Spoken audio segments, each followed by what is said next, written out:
Good morning to all of you. जैसा कि आप सभी को पता है, यहाँ पर हम लोग मध्यकालीन भारत से महत्वपूर्ण एमसीक्यूज़ की चर्चा कर रहे हैं। ये सभी एमसीक्यूज़ चैप्टर वाइज है। याद रखें, ये सभी स्टडी का वीडियो परीक्षा के दृष्टिकोण से अति महत्वपूर्ण है। अगर आप पिछला एमसीक्यूज़ वीडियो को नहीं देखे हैं, कवर नहीं कर पाए हैं, तो प्ले लिस्ट से अवश्य देख लें। मेरा मानना है कि स्टेट पीसीएस से लेकर वन डे एग्जामिनेशन में इन स्टडी वीडियो से मैक्सिमम क्वेश्चन लड़ेगा। आपके पास समय का अभाव है और कम्पिटिटिव बुक्स को कवर नहीं कर पा रहे हैं, तो ये वीडियो आपके लिए 100% कारगर होगा। आपसे गुजारिश है कि अगर ये वीडियो पसंद आए तो कृपया लाइक करें और सब्सक्राइब नहीं किए हैं तो सब्सक्राइब अवश्य करें, जिससे मुझे भी पता लगेगा कि मेरा जो प्रयास है वो सार्थक दृष्टि से सफल हो रहा है। प्रश्न है कि मुगलकालीन अर्थव्यवस्था और तत्कालीन कृषि समाज में महिलाओं के संदर्भ में निम्नलिखित कथनों पर विचार करिए। तो उपर्युक्त में कौन से कथन सही नहीं है ये बताना है। तो इसमें से कहा गया है कि ऑप्शन 1 और 3 जो है वो सही नहीं है। ऑप्शन 1 में है कि मुगलों के केंद्रीय इलाकों में कर की गणना तथा वसूली नगद व जिन्स दोनों रूपों में की जाती थी, यानी कि नगद रूप में भी किया जाता था और वाटर सिस्टम यानी सामान के बदले भी किया जाता था। ये ऑप्शन गलत है। तीसरा ऑप्शन है कि तलाकशुदा और विधवा महिलाओं को कानून द्वारा शादी करने की अनुमति नहीं प्रदान की गई थी। ये भी ऑप्शन गलत है। दूसरा है कि किसी वस्तु का वाणिज्यकरण होने से उसमें महिलाओं के श्रम की भागीदारी बढ़ जाती थी। ये जो ऑप्शन है महिलाओं के श्रम के बारे में, ये सही है। अब चर्चा करते हैं कि पहला ऑप्शन और तीसरा ऑप्शन गलत क्यों है, दूसरा तो मूल रूप से सही है। तो एक्सप्लेनेशन में बताया गया है कि मुगलों के केंद्रीय इलाकों में कर की गणना और वसूली दोनों नगद में की जाती थी, है ना। यहाँ पर क्या कहा गया है, नगद व जिन्स दोनों, जिन्स नहीं होगा, सिर्फ और सिर्फ नगद में की जाती थी। जो दस्तकार निर्यात के लिए उत्पादन करते थे उन्हें उनकी मजदूरी या पूर्व भुगतान भी नगद में ही मिलता था। दूसरा है किसी वस्तु का जितना वाणिज्यीकरण होता था उसके उत्पादन के लिए महिलाओं के श्रम की उतनी ही मांग होती थी। और लास्ट है कि तलाकशुदा तथा विधवा महिलाएं दोनों ही कानूनन शादी कर सकती थी। तो यहाँ पर ऑप्शन में है कि शादी नहीं कर सकती थी, ऐसा नहीं है, वो भी शादी कर सकती थी। अगला प्रश्न है कि औरंगजेब की सामाजिक सांस्कृतिक नीति के बारे में कौन से सही है। तो इसका उत्तर है केवल 1 और 2। 1 में है कि नौरोज के त्यौहार पर प्रतिबंध लगा दिया था, किसने, औरंगजेब ने। और दूसरा है कि उसने झरोखा दर्शन की प्रथा बंद करवा दी थी। ये दोनों ऑप्शन जो है वो सही है, मूल रूप से सही है। तीसरा ऑप्शन, उसने अब वाब नाम का कर लगाया, ये ऑप्शन गलत है। चर्चा करते हैं। तो औरंगजेब ने नौरोज के त्यौहार पर प्रतिबंध लगा दिया था क्योंकि वह जरंथु स्त्री रिवाज था जिसका ईरान के सकावी शासक पालन करते थे। यह कहाँ का ये नियम कानून था, तो ईरान का। यहाँ से भी इस फैक्ट से भी क्वेश्चन बन सकता है, वो किस व्यवस्था से लिया गया था, तो उत्तर होगा ईरान के सकावी शासन व्यवस्था से। दूसरा है कि अकबर द्वारा प्रारंभ की गई झरोखा प्रथा को बंद करा दिया गया। याद रखना है कि ये झरोखा दर्शन किसके द्वारा प्रारंभ करवाया गया था, तो प्रीवियस क्वेश्चन में भी हम लोग चर्चा किए हैं, जो पिछला वीडियो है, कि अकबर द्वारा ये प्रारंभ करवाया गया था क्योंकि वह इससे अंधविश्वासपूर्ण रिवाज और इस्लाम के विरुद्ध मानता था। किसने अंधविश्वासपूर्ण रिवाज और इस्लाम के विरुद्ध माना, तो औरंगजेब ने। फिर है कि औरंगजेब ने अबवाब नामक कर न लगाकर आमदनी के एक बड़े जरिए की इसलिए तिलांजलि दी क्योंकि इसका प्रावधान धारा में नहीं था। तो इस प्रकार से जो ऑप्शन 3 है अबवाब का, ये गलत है। अगला प्रश्न है कि नीचे दिए गए कथनों को ध्यानपूर्वक पढ़िए। पहला है कि कृषि योग्य भूमि का एक बड़ा हिस्सा भी श्रमिकों के अभाव में कृषि विहीन रह गया। नेक्स्ट है कि शिल्पकारों को अपने उत्पादनों को बेहतर बनाने के लिए राज्य द्वारा प्रोत्साहन नहीं दिया जाता था। तीसरा है बंगाल का विशाल क्षेत्र रेशम, कपास तथा नील उत्पादन मामले में मिस्र से भी आगे था। तो उपर्युक्त विवरण निम्नलिखित में किस यात्री के यात्रा वृत्तांत से संबंधित है, तो इसका उत्तर होगा बर्नियर। तो इन सभी ऑप्शन को ध्यान में रखना है कि मुगल साम्राज्य के पतन के लिए इतिहासकारों ने औरंगजेब को इस संदर्भ में मानते हैं। किस संदर्भ में, यहाँ पर सही कथन बताना है। तो इसमें से दूसरा और तीसरा को सही माना है। दूसरा में कहता है औरंगजेब की दक्षिण अभियान की लालसा जिस कारण वह उत्तर भारत पर ध्यान नहीं दे सका, इस कारण से मुगल साम्राज्य का पतन हुआ। फिर है कि औरंगजेब द्वारा अपनाई गई मराठा नीति, इस कारण से भी मुगल साम्राज्य का पतन हुआ। पहला ऑप्शन है कि औरंगजेब पर नादिर शाह द्वारा किया गया आक्रमण, ये ऑप्शन गलत है। चर्चा करते हैं। तो नादिर शाह ने मोहम्मद शाह के शासनकाल में आक्रमण करके मुगल साम्राज्य में खूब लूटपाट की। किसके शासनकाल में? तो मोहम्मद शाह के शासनकाल में। इस कारण से पहला ऑप्शन गलत था। अगला फैक्ट है कि औरंगजेब के दक्षिण अभियान से जन धन को काफ़ी क्षति पहुंची, जिस कारण वह उत्तर भारत की ओर ध्यान नहीं दे सका, जो मुगल साम्राज्य का पतन का कारण बना। नेक्स्ट है कि औरंगजेब मराठों को सही से ना ही अपना विश्वास पात्र बना पाया और ना ही शत्रु, जिस कारण उसे मराठों की छापामार युद्ध नीति का सामना करना पड़ा। मराठे मुगल को दक्षिण में हराने में कामयाब रहे और मुगल पतन का कारण बने। इस कारण से ऑप्शन 2 और 3 जो है वो सही था। अगला है कि मुगल शासन प्रणाली के संदर्भ में निम्नलिखित में से कौन सा कथन सही है? तो यहाँ पर ऑप्शन 1 सही है कि मुगल शासन प्रणाली अत्यधिक केंद्रीकृत थी, याद रखना है, ये ऑप्शन सही है। दूसरा गलत है, सी गलत है और डी गलत है कि सैन्य नेतृत्व राजपूतों के हाथ में था, ये गलत है। मुगल सरदारों यानी उमरा संगठन ने प्रशासन में नई प्रणाली लागू की, ये भी ऑप्शन गलत है। औरंगजेब द्वारा छापामार पद्धति का उपयोग किया गया, ये भी ऑप्शन गलत है। चर्चा करते हैं। तो मुगल प्रशासन प्रणाली अत्यधिक केंद्रीकृत थी, जो कि चर्चा में सही है। औरंगजेब के समय इसे एक सुयोग्य शासक की आवश्यकता थी, जिसे वजीरों ने संभालने की कोशिश की, जो असफल रहा। नेक्स्ट प्रश्न है कि तकावी ऋण के संदर्भ में निम्नलिखित में से कौन सा कथन सही है? तो इसका उत्तर ऑप्शन ए होगा। यह खेती के विस्तार एवं बेहतरी के लिए राज्य की ओर से दिया जाता था। ऐसे ही ऋण को तकावी ऋण कहते थे। चर्चा करते हैं। एक्सप्लेनेशन में है कि तकावी ऋण मुख्य रूप से खेती के विस्तार और बेहतरी के लिए राज्य की ओर से दिया जाने वाला ऋण था। इससे गरीब खेतीहरों को अकाल, सूखे व बाढ़ जैसी विपरीत परिस्थितियों से उबरने में सहायता मिलती थी। साथ ही यह उन्हें समय पर भू राजस्व देने के लिए समर्थ बनाने का राज्य का एक प्रयास भी था। तो ये था तकावी ऋण से संबंधित एक्सप्लेनेशन। अब यहाँ पर शुरुआत करते हैं मुगलकालीन कला। ये नेक्स्ट चैप्टर है मुगल साम्राज्य से। सर्वप्रथम है कि निम्न में से किसका निर्माण अकबर द्वारा किया गया था? तो यहाँ पर सभी होगा। आगरा का लाल किला जो अकबर द्वारा किया गया था, बुलंद दरवाज़ा, पंचमहल और फतेहपुर सीकरी, ये सभी का निर्माण जो है अकबर के द्वारा किया गया था। एक्सप्लेनेशन में चर्चा करते हैं। अकबर ने आगरा के किले का निर्माण का प्रधान वास्तुकार कासिम खां की देखरेख में करवाया था। तो याद रखना है किसके देखरेख में आगरा के लाल किले का निर्माण करवाया गया था? तो वास्तुकार कासिम खान की देखरेख में। नेक्स्ट है, यह यमुना नदी के किनारे स्थित है। इसका मुख्य द्वार दिल्ली दरवाज़ा के नाम से प्रसिद्ध है। सीकरी में स्थित जामा मस्जिद की दक्षिणी दीवार में भारत के सबसे ऊंचे बुलंद दरवाज़ा का निर्माण करवाया गया है। पूछ दे बुलंद दरवाज़ा का निर्माण कहाँ पर किया गया है? तो सीकरी में स्थित जामा मस्जिद में। नेक्स्ट फैक्ट है कि गुजरात विजय के पश्चात अकबर ने फतेहपुर सीकरी को राजधानी बनाया तथा वहाँ महलों, मस्जिदों, खानकाहों आदि का निर्माण करवाया। तो याद रखना है गुजरात विजय के बाद अकबर ने किसे राजधानी बनाया था? तो उत्तर होगा फतेहपुर सीकरी को। अगला फैक्ट है कि अकबर ने पंचमहल को 1571 से 1585 तक बनवाया। यह फतेहपुर सीकरी में स्थित है। पंचमहल कहाँ स्थित है इसे भी याद रखना है। तो उत्तर होगा फतेहपुर सीकरी में। नेक्स्ट है कि निम्नलिखित कथनों पर विचार करें और यहाँ पर हमें सत्य कथन को बताना है, जिसमें कहा जा रहा है कि उपर्युक्त सभी कथन सत्य है। पहला है कि जहांगीर ने व्यास बेग को इत्माउद्दौला की उपाधि से सम्मानित किया था। दूसरा है जहांगीर ने 12 प्रकार के अध्यादेश को जारी किया था। इत्र बनाने की विधि का आविष्कार अस्मत बेगम ने की थी और जहांगीर ने सिख गुरु अर्जुन देव को मृत्यु दंड दिया था। ये सभी जो है मूल रूप से सत्य है। एक्सप्लेनेशन में देखते हैं अन्य फैक्ट को।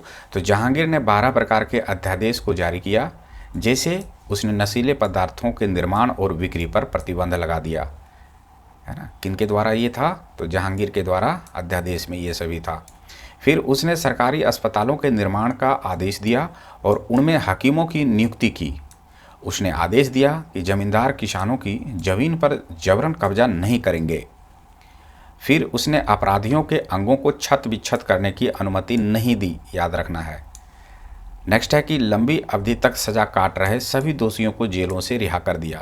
तो ये सभी जो कार्य करवाया गया था जहांगीर के शासनकाल में। अगला प्रश्न है, कहा जाता है कि दक्षिण भारत में जहांगीर को सर्वाधिक चुनौती मलिक अंबर ने दिया था। बताइए कि वे कहाँ के शासक थे। तो इसका उत्तर होगा ऑप्शन बी, अहमदनगर। मलिक अंबर अहमदनगर के शासक थे। एक्सप्लेनेशन में देखते हैं अन्य फैक्ट को। यहाँ कहा गया है कि खुर्रम की कूटनीति और शक्ति से भयभीत होकर मलिक अंबर और आदिल शाह ने बालघाट का संपूर्ण क्षेत्र और अहमदनगर का दुर्ग उसे हस्तगत कर दिया। नेक्स्ट है कि शाहजहां के वापस आते ही मलिक अंबर ने गुरिल्ला युद्धों से मुगलों के सामने चुनौती पेश की। फिर है 1620 ईस्वी में उसने अहमदनगर के किले में अब्दुल रहीम खान खाना को घेर लिया। फलतः खुर्रम ने पुनः अभियान किया। नेक्स्ट है कि मलिक अंबर पुनः संधि किया और इस संधि में जहांगीर को अकबरकालीन क्षेत्र प्राप्त हो गया। नेक्स्ट प्रश्न है कि निम्नलिखित में से किसको सामाजिक और व्यापारिक महत्व के कारण भारत और फारस का मेरुदंड कहा जाता था। तो इसका उत्तर होगा ऑप्शन बी, कांधार। कांधार सामरिक और व्यापारिक गतिविधि का महत्वपूर्ण केंद्र था। यहाँ पर ध्यान रखना है, जहांगीर ने फारसियों से भारत का सिंह द्वार कहे जाने वाले व्यापार एवं सैनिक दृष्टि से महत्वपूर्ण प्रांत कांधार को जीता। कांधार को यहाँ पर जहांगीर ने जीतने का कार्य किया। फिर है कि शाह अब्बास ने 1611 से 1615 ईस्वी और 1620 ईस्वी में बहुत सी भेंटें एवं खुआमादी पत्र जहांगीर के दरबार में भेजा, किंतु 1621 ईस्वी में उसने कांधार पर आक्रमण कर उसे जीत लिया। नेक्स्ट फैक्ट में बताया गया है कि लेकिन 1622 ईस्वी में खुर्रम के विद्रोह के कारण जहांगीर के समय ही कांधार मुगलों के हाथ से पुनः निकल गया। तो इस प्रकार से शाह और मात का खेल यहाँ पर दर्शाया गया है ना। अकबर जो है वो सलीम को शेख बाबा कहा करता था। सलीम कौन था? तो अकबर का पुत्र था। फिर है सलीम का मुख्य शिक्षक अब्दुल रहीम खान खाना था। नेक्स्ट है कि जहांगीर ने ग्यास बेग को एतमद्दौला की उपाधि दी। तो ये सभी जो फैक्ट हैं, किसे किस नाम से पुकारा जाता था, किसने किसकी उपाधि दी, है ना, ये सभी नाम एग्जामिनेशन में अक्सर पूछे जाते हैं। अगला है कि जहांगीर के संदर्भ में निम्नलिखित में से कौन सा कथन सही नहीं है। यहाँ पर है कि जहांगीर ने अपनी आत्मकथा तुर्की भाषा में लिखी थी। ये ऑप्शन गलत है। बाकी बात, जहांगीर चित्रकला का महान संरक्षक था, ये सही है। नेक्स्ट है कि जहांगीर ने चित्रकार अबुल हसन को नादिर उल जमा की पदवी दी थी। ये भी फैक्ट मूल रूप से सही है। नेक्स्ट है कि महाबत खान ने 1626 ईस्वी झेलम नदी के तट पर बंदी बनाया था। किसे बोल रहा है? तो ये जहांगीर के संदर्भ में बताया जा रहा है ना। ये भी मूल रूप से सही है कि महाबत खान ने 1626 ईस्वी को झेलम नदी के तट पर जहांगीर को बंदी बनाया था। इस प्रश्न का एक्सप्लेनेशन को देखते हैं। तो जहांगीर ने अपनी आत्मकथा तुजू के जहांगीरी फारसी भाषा में लिखी। याद रखना है, ये सभी फंसाने वाला क्वेश्चन है। ऑप्शन में दिया हुआ था तुर्की, तुर्की दे देगा, उर्दू दे देगा, फारसी दे देगा, हिंदी दे देगा। तो याद रखना है, जहांगीर ने अपनी आत्मकथा तुजू के जहांगीरी फारसी भाषा में लिखा था। नेक्स्ट है कि जहांगीर ने सर्वश्रेष्ठ चित्रकार मंसूर को नादिर उल असन तथा बुल हसन को नादिर उल जमा की उपाधि दी थी। यहाँ पर चित्रकारों का नाम है। मंसूर को उन्होंने किस नाम से पुकारा था? तो नादिर उल असन। और बुल हसन को इसने किस नाम से उपाधि दिया था? तो नादिर उल जमा के नाम से। नेक्स्ट है कि जहांगीर के समय चित्रकला में प्राकृतिक दृश्यों, त्यौहार, शिकार, व्यक्ति चित्र को दर्शाया जाने लगा था। इसके काल में चित्रकला की सूक्ष्मता में वृद्धि हुई। वस्तुतः उसका काल चित्रकला के चरमोत्कर्ष का काल था। तो इस प्रकार से जहांगीर के शासनकाल में चित्रकला का विशेष ध्यान या विशेष स्थान मिला। नेक्स्ट है कि महाबत खान ने सम्राट जहांगीर को झेलम नदी के तट पर 1626 ईस्वी में पराजित किया या कैद कर लिया। नेक्स्ट प्रश्न है कि सूची 1 को सूची 2 के साथ सुमेलित कीजिए। सूची 1 में है बाबर, हुमायूं, अकबर, जहांगीर, और सूची 2 में है जामा मस्जिद, दीन पनाह, जहांगीर महल और अकबर के मकबरे को पूर्ण करवाने का कार्य।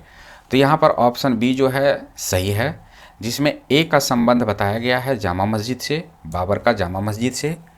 हुमायूं का संबंध बताया गया है दीन पनाह। अकबर का संबंध है जहांगीर महल, और जहांगीर का संबंध है अकबर के मकबरे को पूर्ण करवाया जहांगीर ने। एक्सप्लेनेशन में इसकी चर्चा करते हैं, हालांकि प्रीवियस क्वेश्चन में इसे देखा जा चुका है। तो बाबर ने पानीपत में स्थित काबुल बाग मस्जिद और यूपी के संदल में स्थित जामा मस्जिद का निर्माण करवाया, है ना। याद रखना है बाबर के बारे में कि बाबर ने पानीपत में स्थित काबुल बाग मस्जिद, है ना, पूछ देगा काबुल बाग मस्जिद कहाँ है, तो उत्तर होगा पानीपत में। और फिर है यूपी के संदल में यानी उत्तर प्रदेश के संदल में स्थित जामा मस्जिद का इन्होंने निर्माण करवाया। किसके द्वारा ये निर्माण करवाया गया था? बाबर के द्वारा। फिर है कि हुमायूं ने दीन पनाह नगर की स्थापना की थी, यह यमुना नदी के तट पर स्थित है ना। नेक्स्ट है कि सिकंदरा स्थित अकबर के मकबरा का निर्माण अकबर ने शुरू किया था, जिसे बाद में जहांगीर द्वारा पूरा किया गया। पूछते कि इस पर किस प्रकार का स्थापत्य कला है, तो बौद्ध स्थापत्य कला का प्रभाव यहाँ पर दिखाई देता है। नेक्स्ट है कि जहांगीर महल आगरा के किले में स्थित है। अकबर ने शाहजादा सलीम के किले के लिए इसका निर्माण करवाया। इसमें लाल बलुआ पत्थर का प्रयोग किया गया है। तो इस प्रकार से इस प्रश्न का महत्वपूर्ण एक्सप्लेनेशन है। अगला प्रश्न है कि फर-ए-इजदी दिव्य सत्ता प्रकाश नामक अवधारणा, जिसका अर्थ है राजसी सत्ता, भगवान से निकलने वाली रोशनी और सूर्य से निकलने वाली एक किरण, है ना, तो ये किसके द्वारा दिया गया था? तो उत्तर होगा अबुल फजल द्वारा। एक्सप्लेनेशन में देखते हैं तो अबुल फजल ने राजस्व को फर-ए-इजदी यानी कि दैवी प्रकाश कहा, जो देवता से निकलता है और सीधे राजा पर पड़ता है। नेक्स्ट है कि अबुल फजल ने अकबरनामा एवं आईने अकबरी जैसे महत्वपूर्ण ग्रंथों की रचना की, है ना। तो इसे याद रखना है कि अबुल फजल ने अकबरनामा एवं आईने अकबरी जैसे महत्वपूर्ण ग्रंथों की रचना किया था। नेक्स्ट है कि अकबर के दीन-ए-इलाही धर्म का अबुल फजल मुख्य पुरोहित था, है ना। इसे भी याद रखना है कि दीन-ए-इलाही धर्म का मुख्य पुरोहित कौन था? तो अबुल फजल। 1602 ईस्वी में जहांगीर के निर्देश पर दक्षिण से आगरा की ओर आ रहे अबुल फजल के रास्ते में बुंदेला सरदार ने हत्या कर दी, है ना। तो यहाँ पर एक और फैक्ट बन के आ रहा है, महत्वपूर्ण फैक्ट है ये कि अबुल फजल की हत्या किसके द्वारा किया गया था? तो उत्तर होगा बुंदेला सरदारों के द्वारा। प्रश्न है कि विचार करें। बिल्कुल विचार करेंगे। पहला है कि जहांगीर ने अकबर के सुलह-ए-कुल धार्मिक नीति को समाप्त कर दिया। दूसरा है जहांगीर के समय तंबाकू की खेती सर्वप्रथम प्रारंभ हुई थी। यहाँ पर सही कथन बताना है तो बोला जा रहा है कोई भी कथन ये है सही नहीं है, ऑप्शन है ये दोनों गलत है। इसकी चर्चा करते हैं। तो अकबर द्वारा सुलह-ए-कुल की नीति अपनाई गई एक धार्मिक नीति थी जो जहांगीर के काल में भी बनी रही। यहाँ पे जो कह रहा है ना जहांगीर ने ख़त्म कर दिया, ये सही नहीं होगा। इसके काल में भी ये बना रहा था। इसे कब समाप्त किया गया? तो यहाँ दर्शाया गया है कि औरंगजेब के काल में इसे समाप्त किया गया था। तो प्रश्न पूछा जा सकता है कि किसके शासनकाल में सुलह-ए-कुल को समाप्त किया गया था? तब वहाँ पर होगा औरंगजेब के काल में। फिर है कि तंबाकू का परिचय भारत में पुर्तगालियों द्वारा 16वीं सदी के अंत में किया गया था, है ना। इस कारण से अकबर के शासनकाल में इसकी खेती प्रारंभ हो गई थी। तो यहाँ पर जहांगीर का जो शासनकाल दर्शाया गया है वो गलत है, क्योंकि यहाँ पर है कि जहांगीर के काल में तंबाकू के उपयोग और वितरण पर प्रतिबंध लगाए गए थे। नेक्स्ट प्रश्न की ओर चलते हैं। प्रश्न है कि निम्नलिखित में से किस मुगल शासक ने 2 अस्पाह एवं सिंह अस्पाह पद्धति का प्रारंभ किया? तो इसका उत्तर होगा जहांगीर। एक्सप्लेनेशन में चर्चा करते हैं। तो जहांगीर के शासनकाल में 2 अस्पाह और सिंह अस्पाह जैसे सैन्य ढांचे और उपाधियां महत्वपूर्ण थी। याद रखना है 2 अस्पाह और सिंह अस्पाह क्या था? तो ये सैन्य प्रशासनिक ढांचे और उसकी उपाधियां थी। फिर है 2 अस्पाह शब्द का अर्थ है 2000 और यह उन सैन्य अधिकारियों के लिए एक उपाधि थी जिसके अधीन 2000 घुड़सवार सैनिक होते थे, ठीक है। फिर है कि सिंह अस्पाह का क्या अर्थ था? तो सिंह अस्पाह का अर्थ है जिसके अधीन 3000 घुड़सवार सैनिक होते थे। तो याद रखना है 2 अस्पाह में 2000 सैनिक होगा और सिंह अस्पाह में 3000 घुड़सवार सैनिक होगा। नेक्स्ट है कि जहांगीर का असली नाम नूर-उद-दीन मोहम्मद सलीम था, जिन्होंने 1605 से 1627 तक शासन किया। तो ये इसके शासनकाल को दर्शाया गया है और इसके पूर्ण नाम को बताया गया है। नेक्स्ट है कि कांधार के निकल जाने से मुगल साम्राज्य को एक बड़ा धक्का पहुंचा। तो इसका उत्तर होगा ऑप्शन डी, सामाजिक महत्व के केंद्र की दृष्टि से। क्यों? तो इसकी चर्चा करते हैं।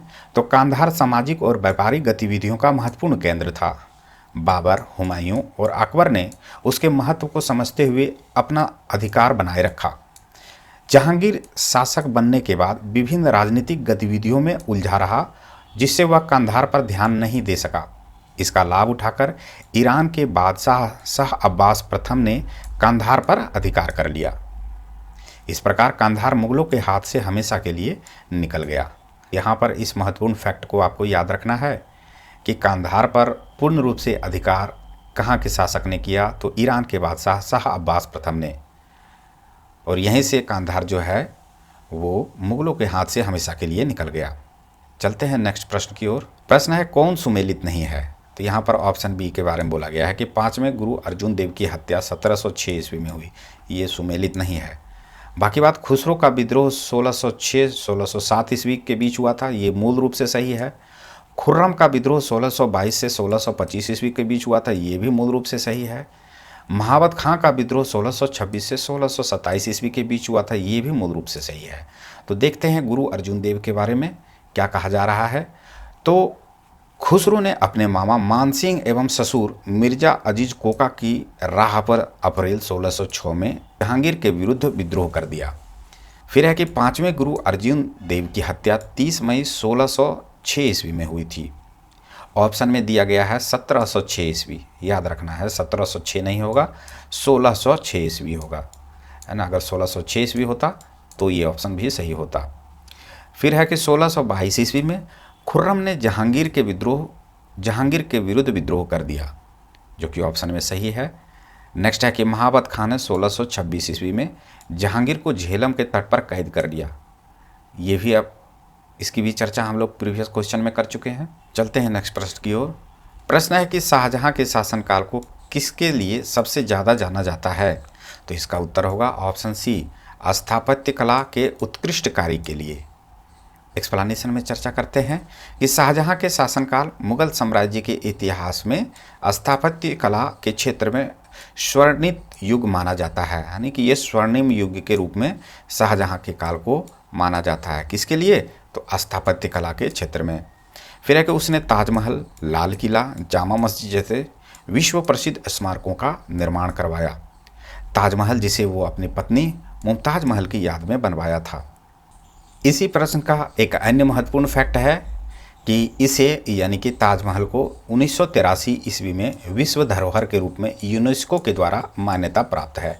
तो याद रखना है ताजमहल को विश्व धरोहर के रूप में यूनेस्को के द्वारा कब मान्यता मिला था, तो 1983 ईस्वी में। ये भी एग्जामिनेशन में पूछे जाने वाले फैक्ट हैं। अगला है कि शाहजहां ने मुगल साम्राज्य की राजधानी आगरा से दिल्ली स्थानांतरित करके वहां लाल किले, चांदनी चौक का निर्माण करवाया। है कि शाहजहां के शासनकाल में नूरजहां गुट का प्रभाव था। इस गुट में कौन शामिल था। यहाँ पर उत्तर में है कि 1, 2, 3, 4। पहला है कि आसफ खां, दूसरा है एतमादुद्दौला, तीसरा है असमत बेगम और चौथा में है खुर्रम। ये सभी थे जहांगीर के शासनकाल में नूरजहां गुट के लोग। एक्सप्लेनेशन में इसकी चर्चा करते हैं। तो 1613 ईस्वी में नूरजहां को बादशाह बेगम बनाया गया। किसे बादशाह बेगम बनाया गया था, तो नूरजहां को। कब, तो 1613 ईस्वी में। विवाह के बाद नूरजहां ने नूरजहां गुट का निर्माण किया।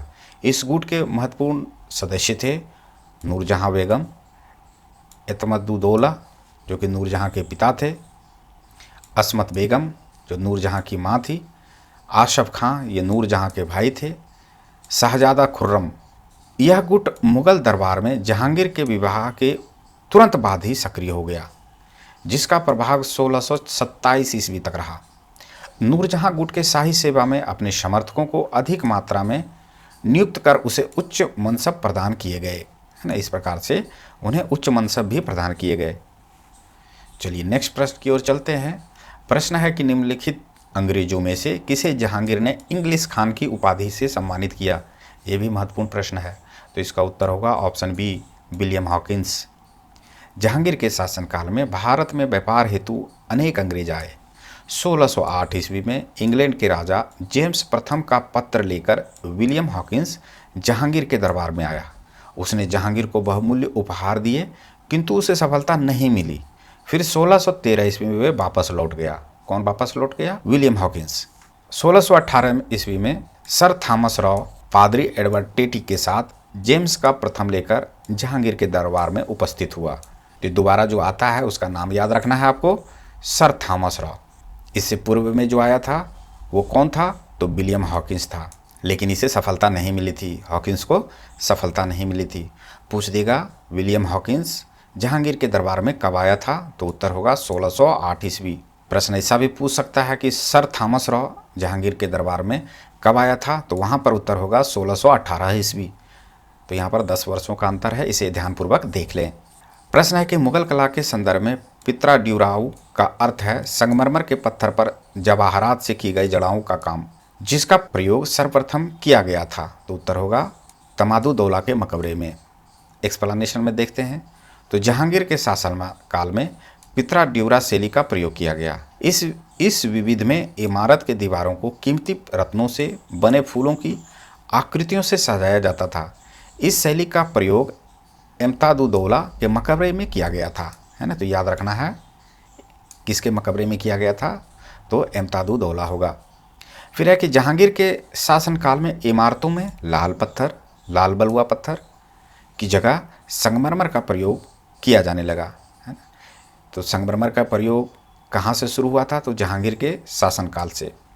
इससे पूर्व में किसका उपयोग होता था, तो लाल बलुआ पत्थर। अगला प्रश्न है कि शाहजहां के संदर्भ में निम्नलिखित कथनों पर विचार करें। यहाँ पर हमें बताना है कि कौन से कथन सत्य हैं। तो इसका उत्तर 1, 2, 3 होगा कि जहांगीर ने अहमदनगर विजय के उपलक्ष्य में खुर्रम को शाहजहां की उपाधि दी। फिर है कि शाहजहां ने अपनी राजधानी आगरा से दिल्ली हस्तांतरित किया, ये भी मूल रूप से सही है। फिर शाहजहां और शहरयार के मध्य पहली बार उत्तराधिकारी के मुद्दे पर युद्ध हुआ, है ना। तो इस तरह से जो कथन 1, 2 और 3 है वो सही है। इसी की चर्चा करते हैं। तो जहांगीर के समय में दक्षिण विजय के महत्वपूर्ण रुकावट अहमदनगर का योग्य एवं प्राक्रमिक वजीर मलिक अंबर था, है ना। इसे याद रखना है, इसका वजीर कौन था, मलिक अंबर। खुर्रम ने अपनी कूटनीति से अहमदनगर के दुर्ग पर कब्जा कर लिया। खुर्रम की इस महत्वपूर्ण सफलता से खुश होकर जहांगीर ने उसे शाहजहां की उपाधि दी। नेक्स्ट है कि 24 फरवरी 1628 ईस्वी में शाहजहां आगरा में अबुल मुजफ्फर शिहाबुद्दीन मोहम्मद साहिब किरण सानी की उपाधि से सिंहासन पर बैठा। अगर प्रश्न पूछ दे कि शाहजहां आगरा में कब सिंहासन पर बैठा, तो इसका उत्तर होगा 24 फरवरी 1628 ईस्वी। नेक्स्ट प्रश्न है कि बलबन द्वारा प्रारंभ किया गया दरबारी रिवाज सिजदा एवं पैबोस किस मुगल बादशाह ने समाप्त किया, तो इसका उत्तर होगा शाहजहां, है ना। जो ज़मीन पर लेट करके अभिवादन करने की प्रथा है उसे ही सिजदा और पैबोस प्रथा कहते हैं। तो इसे शाहजहां ने समाप्त करवाया था। एक्सप्लेनेशन में इसकी चर्चा करते हैं।